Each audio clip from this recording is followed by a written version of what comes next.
Have you ever found yourself thinking that life just feels, well, heavier than it used to? Especially if you're over 50. Maybe things that were once a breeze now take a lot more effort.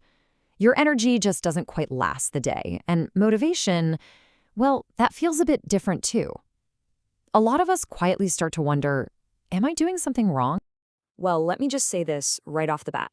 What you're feeling is incredibly common, it's natural, and it is absolutely not your fault. So in this explainer, we're going to get to the bottom of why things can feel more demanding after 50, what's really changing under the hood, and how you can adapt in a way that actually feels good. Okay, let's dive right in. The best way to understand this is with a metaphor. Think of it like this. After 50, your body and mind are running on a completely new operating system. It's an upgrade. But the problem is, many of us are still trying to run the old software. You know, the programs from our 30s and 40s. And that mismatch, well, it creates a lot of friction. And this right here is the heart of the matter. It's a fundamental clash. On one side, you've got your expectations.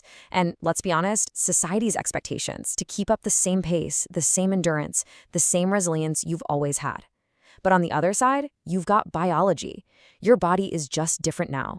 It processes stress in a new way, your sleep might be lighter, and your nervous system is way more sensitive to being overloaded. Those old expectations just don't sync up with your new biology. This really just nails it, doesn't it? The issue isn't getting older. It's definitely not about decline. The real problem is that we're trying to play by a rulebook that's completely outdated for our current system. We're not losing our strength, we're just being asked to use it a little more wisely. So what does running that old software actually look like in our day-to-day lives?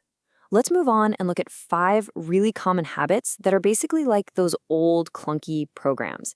They quietly drain your energy on this new system. They seem harmless, but over time, they really add up. So what are these sneaky habits?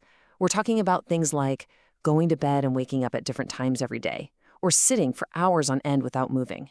And then there's that constant low-level background stress, the hum of the news and a million other worries. It's also skipping out on simple daily movement and just that mental overload from trying to juggle way too much in your head. See, these aren't big dramatic things. They're the little everyday leaks that slowly empty your energy tank. Let's just zoom in on that first one, sleep. You'd think the solution is just getting more hours, right? But here's the twist. As we get older, our bodies become way less forgiving of an irregular schedule. It starts to crave predictability. So the key takeaway here is that consistent timing, going to bed and waking up around the same time, often does more for your energy than just sleeping in. Consistency is the new quantity. And this idea, it applies to so much more than just sleep. Just think about this. Shift from the old way to the new way. The old way was all about intensity, right? Sleeping longer to catch up, hitting these intense workouts, and only resting when you were about to collapse. The new way is smarter. It's about quality and consistency, predictable sleep timing, frequent and gentle movement.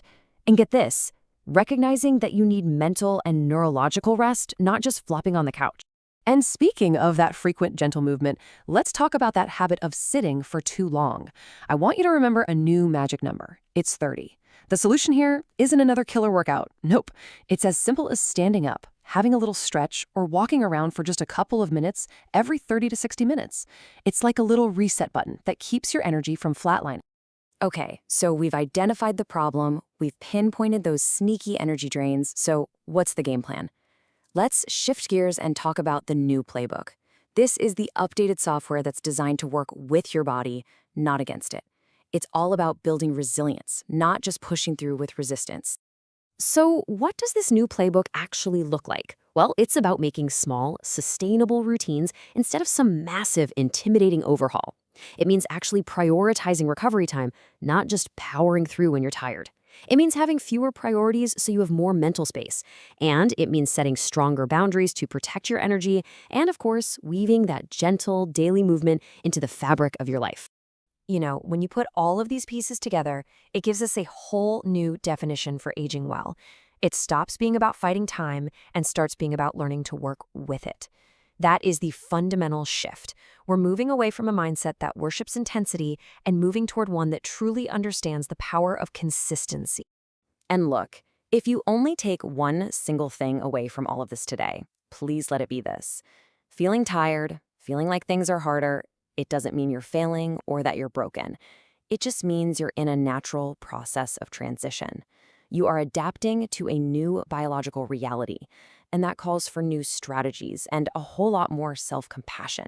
So, I'll leave you with this question. This is not about changing your whole life by tomorrow morning. It's about one small adjustment. Just looking at this new playbook, what is one old rule, maybe it's pushing through fatigue, or maybe it's that chaotic sleep schedule, that you can consciously decide to just let go of starting today?